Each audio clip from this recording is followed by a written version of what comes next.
सुप्रभात बच्चों, मैं ज्योति सिंह आप सभी बच्चों का अपने राइज अप एकेडमी प्लेटफॉर्म पर हार्दिक स्वागत एवं अभिनंदन करती हूं। बच्चों, जैसा आपको पता ही है कि अब आपके दो आगामी एग्जाम लगे हुए हैं फरवरी मंथ में, यूपी पुलिस और एसएससी जीडी का, जिसकी प्रिपरेशन आप लोग, मुझे पता है कि आप लोग अच्छे से कर रहे होंगे। लेकिन आपकी प्रिपरेशन को और अच्छे तरीके से अच्छा बनाने के लिए मैं अपनी एक अनुभवी टीम के साथ आपका हौसला बढ़ाने के लिए उपस्थित हुई हूँ। और मैं आपको यहाँ पर हिंदी पढ़ाऊंगी। और हिंदी को कैसे पढ़ाना है, पहले मैं 2 फुल प्रैक्टिस सेट आपको करवाऊंगी, उसके बाद चैप्टर वाइज प्रैक्टिस सेट करवाएंगे। और जिस दिन जिस टॉपिक का प्रैक्टिस सेट मैं आपको यहाँ पर सॉल्व करवाऊंगी, उसका अपने हैंड रिटन नोट्स आपको प्रोवाइड करवाऊंगी। वो आपको कहाँ से मिलेंगे, उसके लिए आपको हमारा टेलीग्राम ग्रुप ज्वाइन करना पड़ेगा, जिसका लिंक डिस्क्रिप्शन बॉक्स में है। आप वो ज्वाइन कर लीजिए, आपको नोट्स वहाँ पे मिल जाएंगे। चलिए हम अब पहले यहाँ पे हिंदी के क्या क्या टॉपिक्स हैं, कैसे हम पढ़ेंगे, वो चीज़ हम पहले डिस्कस करते हैं। आइए देखते हैं इंडेक्स अपना, ये हमारा सिलेबस है। चलिए देखते हैं पहला क्या है। पहला पोर्शन है हिंदी व्याकरण। हिंदी व्याकरण में हम क्या, इसके अंतर्गत क्या क्या पढ़ेंगे, हम पहले पढ़ेंगे विराम चिन्ह। विराम चिन्ह क्या होता है, जैसे वाक्य में जो गलतियां होती हैं उसमें विराम चिन्ह कैसे कहाँ लगेगा, वो चीज करेंगे। लिंग है, वचन है, कारक है, संज्ञा है, सर्वनाम है, विशेषण है, क्रिया है, काल है, वाच्य है, अव्यय है, रस, छंद और अलंकार। ये हमारा व्याकरण का टॉपिक होगा। उसके बाद हम क्या करेंगे, शब्द निर्माण की तरफ चलेंगे। शब्द निर्माण में हम क्या क्या पढ़ेंगे, शब्द निर्माण में हम उपसर्ग, प्रत्यय, संधि और समास। उसके बाद हमारा आता है अपठित शब्दावली आएगी। शब्दावली में हम क्या क्या पढ़ेंगे बच्चों, विलोम शब्द, पर्यायवाची, वाक्यांशों के लिए एक शब्द और अनेकार्थी शब्द, तद्भव और तत्सम और तद्भव शब्द, देशज, विदेशज, मुहावरे और लोकोक्तियां, शुद्ध वर्तनी, समरूपी भिन्नार्थक शब्द। ये सारी चीजें हम शब्दावली के अंतर्गत, यानी शब्द व्याकरण के शब्द विभाग के अंतर्गत हम पढ़ेंगे। उसके बाद हमारा अगला टॉपिक क्या है, अपठित बोध। अपठित बोध का मतलब क्या है, जो चीजें हम बिना पढ़े हुए अलग से चीजें जो पूछी जाती हैं वो चीजें होती हैं। इसमें क्या रहेगा, प्रसिद्ध कवि एवं लेखक, उनकी प्रसिद्ध रचनाएं, हिंदी भाषा में पुरस्कार, हिंदी और भारतीय भाषाएं, मतलब अन्य भारतीय भाषाएं और हिंदी के साथ उनका संबंध कैसे क्या है, ये चीजें पढ़ेंगे। और एक टॉपिक है हमारा विविध। अब विविध, आप सोच रहे होंगे मैम ये विविध क्या है। विविध का मतलब है, जो एग्जामिनर होता है उसके दिमाग में होता है ना कि कौन सा क्वेश्चन ऐसा पूछे जिसमें स्टूडेंट फंस जाए, तो वो चीजें विविध के अंतर्गत आती हैं, वो चीजें हम डिस्कस करेंगे। चलिए अब हम स्लाइड के माध्यम से अब एक फुल प्रैक्टिस सेट करेंगे। चलिए हम उसको डिस्कस करते हैं, देखते हैं हमारा क्वेश्चन क्या है। पहला हमारा देखिए राइज अप एकेडमी का ये पूरा मोनोग्राम वगैरह जो है पोस्टर। आगे चलते हैं अपनी स्लाइड पर। सामान्य हिंदी हमारा टॉपिक क्या है, पहला क्वेश्चन है भाषा की मूल इकाई। भाषा की मूल इकाई क्या है, भाषा, सबसे पहले तो हम जानेंगे भाषा क्या है। भाषा वो होती है बेटा जिससे हम अपने विचार सामने वाले व्यक्ति को पहुंचा सकते हैं। जिस माध्यम से अपने विचार पहुंचाते हैं वो होती है हमारी भाषा। इसकी मूल इकाई क्या है, पहले तो ये हम जानेंगे। इसकी मूल इकाई होती है बेटा क्या, पहले आप बताइए। देखिए पहले हम ऑप्शन डिस्कस करेंगे। पहला है अक्षर, फिर है ध्वनि, संकेत और वर्णमाला।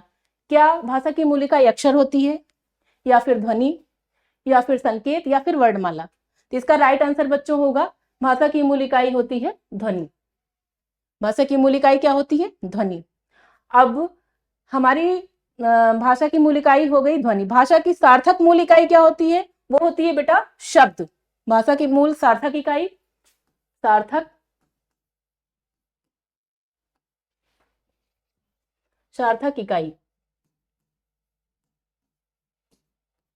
सार्थक इकाई क्या होगी, शब्द। अक्षर क्या होता है, अक्षर वो होता है जिसको तोड़ा ना जा सके, जिसके और छोटे टुकड़े ना किए जा सके। संकेत क्या होता है, संकेत इशारा करना। वर्णमाला क्या होती है, वर्णमाला वर्णों का व्यवस्थित क्रमबद्ध समूह। चलते हैं हम अपने अगले क्वेश्चन की तरफ। हमारा अगला क्वेश्चन क्या है? अगला क्वेश्चन है हमारा, वर्णमाला किसे कहते हैं? अभी हमने पीछे बताया, फिर भी देखते हैं। शब्द समूह को वर्णमाला कहा जाता है, या वर्ण समूह को वर्णमाला कहते हैं, शब्द गणना को वर्णमाला कहते हैं, या व्यवस्थित वर्ण समूह को वर्णमाला कहते हैं? किसको वर्णमाला कहेंगे? वर्णमाला कहते हैं बेटा, इसका आंसर क्या होगा? व्यवस्थित व्यवस्थित वर्ण समूह। एक शब्द है क्रमबद्ध। कभी कभी ऑप्शन में, जैसे इसमें दिया है वर्ण समूह को, व्यवस्थित वर्ण समूह को, कभी कभी ऑप्शन देता है व्यवस्थित क्रमबद्ध वर्ण समूह। तो ऑप्शन में कुछ भी हो, लेकिन हमको यही टिक करना होगा। इस चीज को दो शब्द आप ध्यान रखिएगा, व्यवस्थित वर्ण समूह या क्रमबद्ध वर्ण समूह। ठीक है। अब शब्द समूह को हम क्या कहेंगे? शब्दों का समूह वाक्य होता है। वर्णों का समूह वर्णमाला। वर्णमाला लेकिन व्यवस्थित होना चाहिए। वर्णों का समूह, अब हम वर्णों का समूह का मतलब, अब जैसे हम लिख दें का म ल, ये सार्थक हुआ, इसका मतलब होता है फूल। क्या मतलब होता है? फूल। फूल, कमल, फूल, ये सार्थक समूह हुआ है। तो वर्णों का समूह जो होगा वो सार्थक होगा, तभी हमारा शब्द बनेगा। ठीक है, चलते हैं अब हम अपने अगले क्वेश्चन की तरफ। हिंदी भाषा की कुल वर्ण लिपियां कितनी हैं? वर्ण लिपियां हैं या कितनी हैं? आपको ये क्वेश्चन बहुत आता है और बच्चे इसमें बहुत कंफ्यूज होते हैं। ये अब इसमें कभी कभी पूछ लिया, जैसे वर्ण लिपियां पूछ लिया है, कभी कभी ये पूछ लेता है वर्ण लिपियां की जगह ध्वनियां पूछ लेता है, ध्वनियां करके क्वेश्चन आ जाता है, तो बच्चे कंफ्यूज हो जाते हैं। वर्ण वर्ण होगा कि ध्वनि, लिपि, क्या ये सब चीजें सेम एक होती हैं, बस आपको समझने के लिए होता है, क्वेश्चन घुमा घुमा के पूछते हैं। इसमें आप क्या होगा, हिंदी भाषा की कुल वर्ण लिपियां कितनी है? वर्ण लिपियां, इसका राइट आंसर है 52। कितना है? 52। अब ये हम देखते हैं, ये वर्ण 52 क्या कहाँ कहाँ होते हैं? इसमें हमारे 25 स्पर्श व्यंजन, 25 स्पर्श व्यंजन होते हैं और 13 हमारे स्वर होते हैं। 13 स्वर, 25 स्पर्श व्यंजन और 4 हमारे होते हैं अंतःस्थ व्यंजन। अंतःस्थ व्यंजन, फिर 4 हमारे क्या होते हैं? ऊष्म व्यंजन। कौन से? ऊष्म व्यंजन।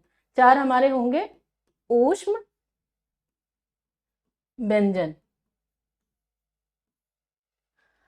4 अंतःस्थ व्यंजन, 4 ऊष्म व्यंजन और 4 ही हमारे बेटा क्या होते हैं? संयुक्त व्यंजन। क्या होते हैं? संयुक्त व्यंजन।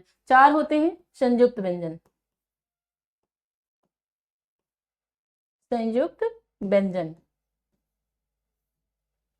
और बेटा इसमें ये 4 ऊष्म, अंतःस्थ और संयुक्त के अलावा 2 व्यंजन और होते हैं, जिनको हम क्या कहते हैं? द्विगुण व्यंजन या फिर उच्छिप्त व्यंजन। वो क्या होते हैं? वो हम जब आपको वर्णमाला पढ़ाएंगे तो वहां पे हम आपको अच्छे से डिस्कस करके बताएंगे। अब यहाँ पे हम, ये हमारे क्या हुए? 52 वर्ण, हमारी वर्णमाला के 52 वर्ण ये हुए। चलते हैं अपने अगले क्वेश्चन की तरफ। अगला क्वेश्चन, हिंदी शब्दकोश में सबसे पहले कौन सा शब्द आएगा? ये बहुत ही कंफ्यूजिंग क्वेश्चन है, इसको ध्यान से करिएगा क्योंकि इसमें बच्चे बहुत गलतियां करते हैं। ध्यान दीजिएगा। पहला है ऋग्वेद, दूसरा है ऋक्, तीसरा है ऋणु और चौथा ऑप्शन है हमारा ऋण।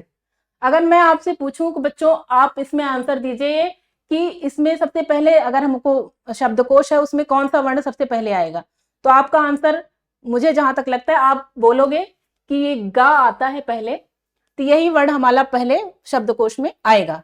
लेकिन बेटा ये आपका आंसर गलत हो जाएगा। क्यों गलत हो जाएगा? क्योंकि आपको हम अब ये चीज हम समझेंगे पहले क्यों गलत होगा। हमारे जो संयुक्त व्यंजन है कौन कौन से? छ, त्रा, ज्ञा और श्रा। बेटा ये 4 पहले आप समझ लीजिए, ये चारों से क्वेश्चन पूछ सकता है। अभी जैसे इसने छा से पूछा, ये छा हमारा कैसे बनता है? ये बनेगा का प्लस आ, सॉरी का प्लस शा। किससे बनता है? का और शा को मिला के हमारा छा बनता है। और ये त्रा हमारा कैसे बनेगा? त्रा बनेगा हमारा ता और रा को मिला के। और ये हमारा ज्ञा कैसे बनता है? जा और इया को मिला के।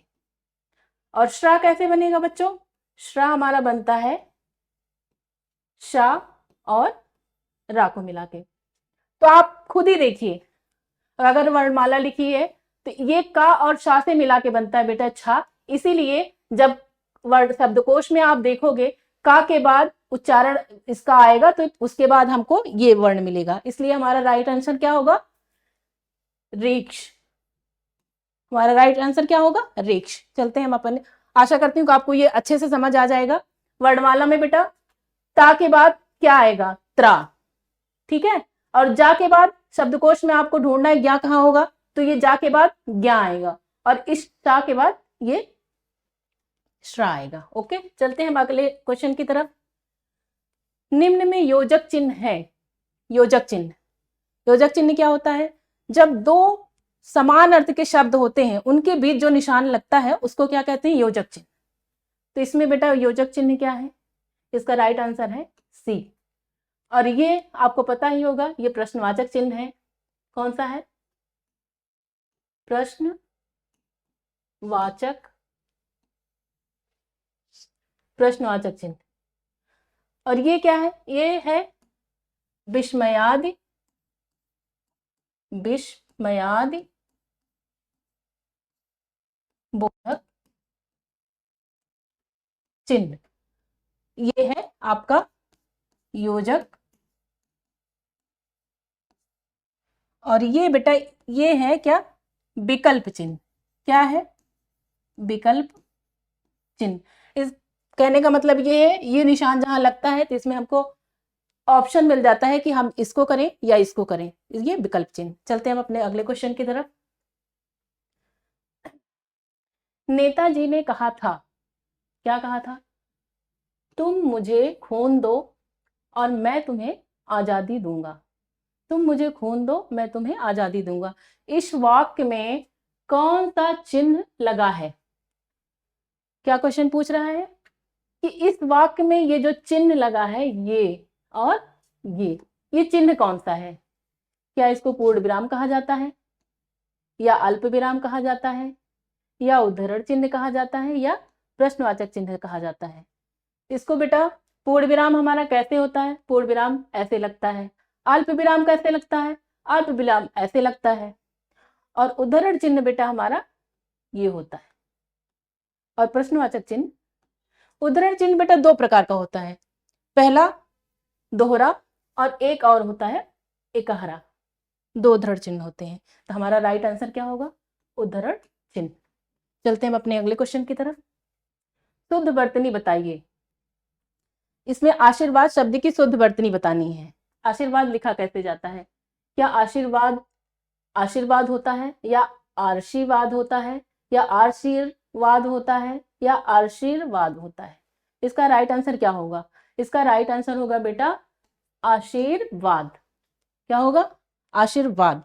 इसका राइट आंसर ए, आशीर्वाद। चलते हैं अगले क्वेश्चन की तरफ। बाप का संबंधवाचक संज्ञा का रूप होगा। संबंधवाचक, इसका रूप होगा, क्या होगा? ए ऑप्शन बापा, बी बापती, सी बपौता, या फिर डी बपौती। इसका राइट आंसर होगा बच्चों बपौती। D option बपौती। चलते हैं अपने अगले क्वेश्चन की तरफ। निम्न में संज्ञा शब्द है। संज्ञा शब्द क्या होती है? संज्ञा क्या होती है? संज्ञा का मतलब नाम। किसी व्यक्ति, स्थान, वस्तु, भाव या अवस्था का नाम संज्ञा होता है। तो आप इसमें देखिए किस चीज का नाम है, कौन सा नाम है? क्या गंगा कोई नाम है, या पुराना है, नीला है, या फिर मोटा है? नाम क्या है? जैसे आप सबको पता है गंगा एक नदी है, ये नाम है, बहुत ही प्राचीन नदी है। इसका राइट आंसर होगा गंगा। गंगा एक संज्ञा शब्द है। चलते हैं अब अपने अगले क्वेश्चन की तरफ। शूर की भाववाचक संज्ञा क्या होगी? भाववाचक संज्ञा शूर, चलो देखते हैं क्या होगी। क्या शौर्य होगा, या शूरपन होगा, शौर्यता होगा, या फिर शूरवीरता होगा?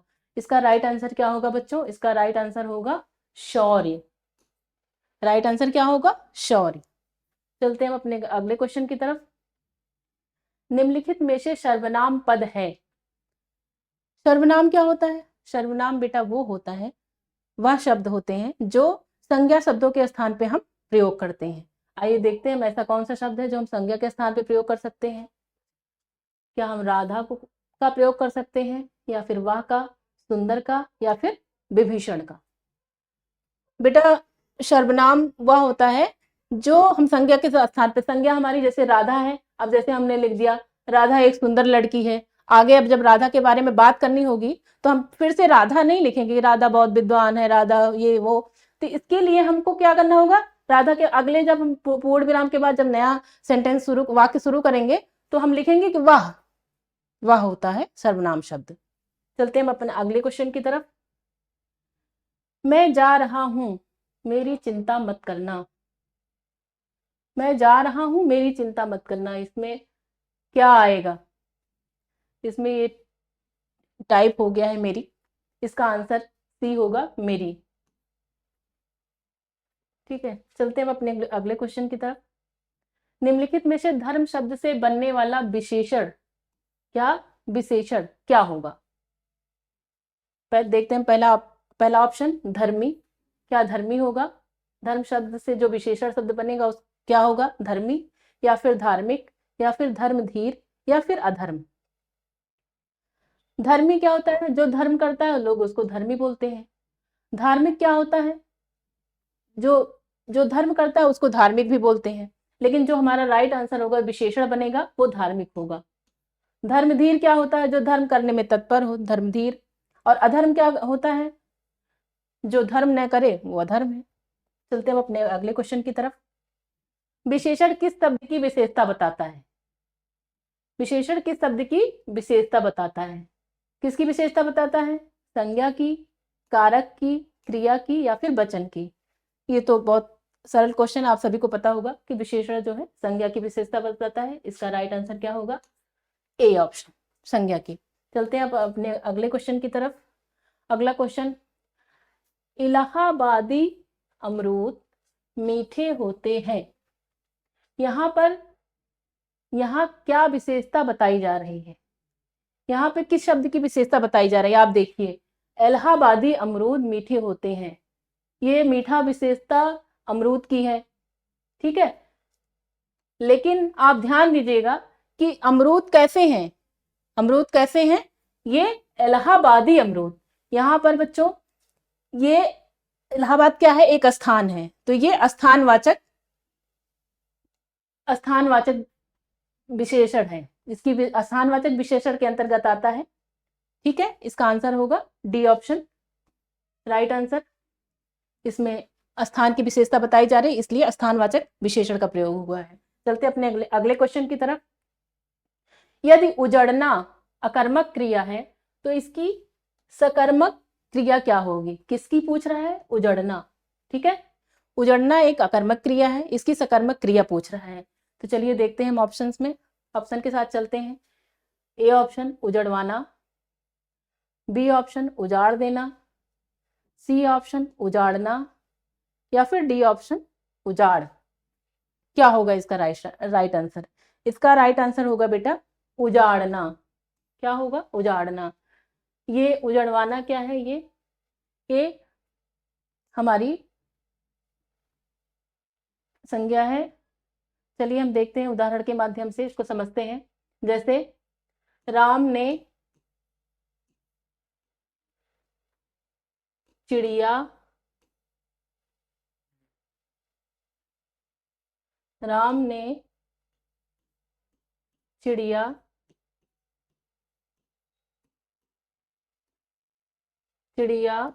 का घोंसला उजाड़ दिया। राम ने चिड़िया का घोंसला उजाड़ दिया, इसमें कर्म आया हुआ है, इसलिए सकर्मक है, इसलिए उजाड़ना हमारा आंसर सही होता है। चलते हैं अपने अगले क्वेश्चन की तरफ। अगला क्वेश्चन देखते हैं, क्रिया के मूल रूप को क्या कहते हैं? क्रिया के मूल रूप को हम क्या कहते हैं? क्रिया का मूल रूप होता है क्या धातु होता है, या काम होता है, पुरुष होता है, या फिर काल होता है? बेटा क्रिया का मूल रूप होता है धातु। इसका राइट आंसर होगा धातु। चलते हम अपने अगले क्वेश्चन की तरफ। अगला क्वेश्चन हमारा, वह काम नहीं करता, इस वाक्य में अव्यय पद है। इसमें अव्यय पद क्या है? क्या वह अव्यय पद है, काम अव्यय पद है, या फिर नहीं अव्यय पद है, या फिर करना अव्यय पद? इसमें क्या है अव्यय पद?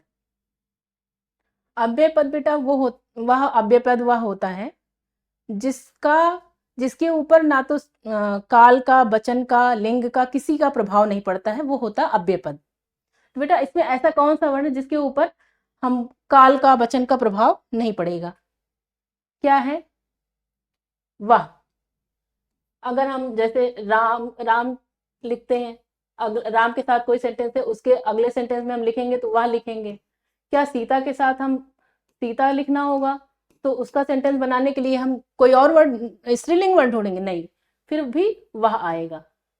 तो बेटा ये है अव्यय वर्ण, जिसका कि लिंग, वचन, काल, इन सब का कोई प्रभाव नहीं पड़ता है। चलते हम अगले क्वेश्चन की तरफ। जिन शब्दों में लिंग, वचन, कारक आदि के काल में कोई परिवर्तन नहीं होता है, वह कहलाते हैं, क्या कहलाते हैं? क्या क्रिया कहा जाता है, या फिर वचन कहा जाता है, अव्यय कहा जाता है, या फिर वाच्य कहा जाता है? जिनका लिंग, वचन, कारक के द्वारा कोई परिवर्तन नहीं होता है, उसको क्या कहा जाता है? अव्यय कहा जाता है। इसका राइट आंसर क्या होगा? अव्यय। चलते हैं अब अपने अगले क्वेश्चन की तरफ। अगला क्वेश्चन हमारा, निम्न में से पुल्लिंग शब्द छांटिए। इसमें पुल्लिंग शब्द क्या है? पहले पुल्लिंग शब्द छांटने के पहले मैं आपको कुछ बातें बताऊंगी जिससे आपको आसानी हो जाएगी। पुल्लिंग शब्द निकालने के लिए, छांटने के लिए बेटा हम शब्द होता है मेरा या मेरी, अच्छा, अच्छी, कुछ चीजें हैं जिसको लगा के हम पुल्लिंग और स्त्रीलिंग को छांट सकते हैं। जैसे हम अब यूज करके देखते हैं, आपको प्रयोग करके दिखाते हैं। जैसे अब ये चाहत वर्ड है, अब इसके साथ आपको मेरा या मेरी लगाना है, तो क्या करेंगे? मेरा चाहत या फिर मेरी चाहत? क्या शब्द आएगा इसके साथ? मेरी चाहत। तो क्या हुआ? स्त्रीलिंग। ये पूछ क्या रहा है? पुल्लिंग शब्द। तो ये ऑप्शन आपका गलत हो गया। चलते हैं अपने अगले ऑप्शन की तरफ, रंगत। रंगत मतलब रूप, रंग। तो इसको देखते हैं मेरा मेरी लगा के, इसमें मेरा रंगत या फिर मेरी रंगत, और इसमें क्या होगा? मेरी रंगत। तो ये भी ऑप्शन आपका गलत हो गया, स्त्रीलिंग हो गया, क्योंकि वो पुल्लिंग पूछ रहा है। चलते हैं सी ऑप्शन की तरफ, मेहनत शब्द। मेहनत, इसमें भी मेरा मेरी लगाते हैं, मेरा मेहनत या फिर मेरी मेहनत, मेरी मेहनत होती है, इसलिए ये भी ऑप्शन आपका गलत हो गया। अब अगला है आहार। इसके साथ मेरा लगा के देखते हैं, मेरी लगा के, मेरा आहार या फिर मेरी आहार? क्या होता है? मेरा आहार, इसलिए हमारा ऑप्शन ये राइट हो गया। आहार शब्द पुल्लिंग है। चलते हैं अपने अगले क्वेश्चन की तरफ। पानी शब्द का वचन क्या है? पानी शब्द का वचन क्या है? पहले तो हम ये देखें, पानी शब्द, पानी है क्या? पानी हमारी बेटा आती है द्रव्यवाचक, एक संज्ञा जो होती है, संज्ञा का प्रकार, उसमें पानी आता है, द्रव्यवाचक संज्ञा। बेटा जितने भी द्रव्यवाचक शब्द होते हैं वो हमेशा एक वचन में प्रयोग किए जाते हैं। तो पानी हमारा क्या होगा? हमेशा हमेशा एक वचन में प्रयोग किया जाएगा। इसका आंसर ए राइट हो जाएगा। चलते हैं हम अपने अगले क्वेश्चन की तरफ। अगला क्वेश्चन हम देखते हैं, ठीक समय पर आ जाना में कौन सा कारक? क्या पूछ रहा है? कारक। ठीक समय पर आ जाना। कारक का मतलब होता है बेटा, हमारे जो कारक है उनके कुछ चिन्ह होते हैं, चिन्ह निश्चित किए गए। आइए आपको हम बताते हैं। हमारा कारक होता है, पहला है कर्ता कारक, कर्म कारक, करण कारक,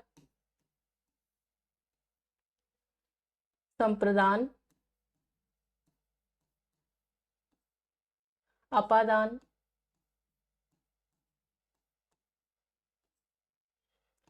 संबंध, अधिकरण, अधिकरण कारक और संबोधन। ये हमारे कारक हैं, इनके कुछ चिन्ह होते हैं। आइए हम चिन्ह समझ लेते हैं। तो आपको जैसे अभी तो पूछा गया है कारक इसमें, तो और भी और चीजें पूछ सकते हैं, जैसे दे दिया अपादान का चिन्ह क्या होता है, संबंध का चिन्ह क्या होता है, तो आप ये बता पाएंगे। पहले चीजें समझ लेते हैं। कर्ता कारक का चिन्ह क्या होता है? कर्ता ने, जब वाक्य में ने शब्द आता है तो ये कर्ता कारक होता है। कर्म का क्या होता है? को। कर्म का क्या होता है? को। करण कारक से, द्वारा और 3 शब्द होते हैं इसमें। कौन सा? साथ। से, द्वारा और साथ। और संप्रदान देने के लिए ये शब्द होता है के लिए। अपादान इसका भी होता है से, लेकिन ये से कभी प्रयोग करते हैं हम जब वाक्य में भय और रक्षा की बात की जाती है। किसकी? भय और रक्षा। इन दोनों में से कोई एक भाव होगा वहां पे, तो हम पंचमी विभक्ति का प्रयोग करते हैं। इनको विभक्ति भी कहा जाता है। ठीक है, आगे संबंध। संबंध में क्या क्या है? संबंध कारक में का, की, रा, री, ना, नी, ये शब्द होते हैं संबंध कारक के। अधिकरण में क्या होता है? में, पे और पर। ये हमारा क्या है? पर। यहाँ पर क्या आया है? पर। ये हमारा कौन सा कारक होगा बेटा? अधिकरण कारक। देखो किस ऑप्शन में है? डी ऑप्शन में। तो हमारा ये आंसर सही हो जाएगा। संबोधन का क्या होता है? संबोधन का होता है हे, अरे, हो और एक शब्द होता है ऐ। ये बेटा हमारे कारक हैं और इनके चिन्ह हैं। ये आप अच्छे से नोट कर लीजिए और इसमें बहुत सारे क्वेश्चन पूछे जाते हैं। आप चाहे तो स्क्रीनशॉट ले लीजिए। ठीक है, चलते हैं अपने अगले क्वेश्चन की तरफ। अगला क्वेश्चन हमारा, तत्सम शब्द पहचानिए। 2 शब्द होते हैं, तत्सम और तद्भव। तत्सम का मतलब होता है शुद्ध शब्द। शुद्ध का मतलब शुद्ध, जो हम संस्कृत से जो शब्द लिए गए हैं वो मूल रूप में रहते हैं, वो तत्सम होते हैं। और तद्भव गलत, जो गलत शब्द होते हैं। तो इसमें क्या पूछ रहा है? तत्सम शब्द। निद्रा मतलब नींद। कान, कान का मतलब इसका शुद्ध शब्द क्या होता है? कर्ण। मोर का मयूर।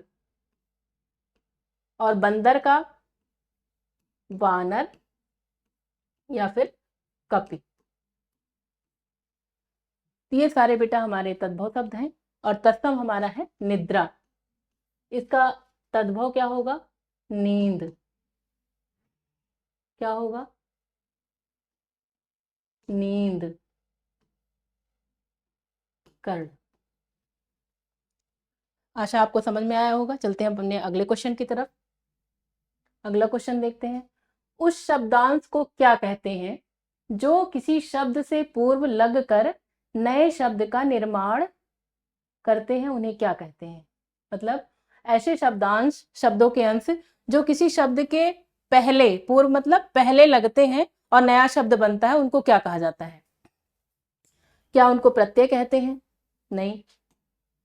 क्या उनको उपसर्ग कहते हैं? इसका राइट ऑप्शन बेटा उपसर्ग ही होगा।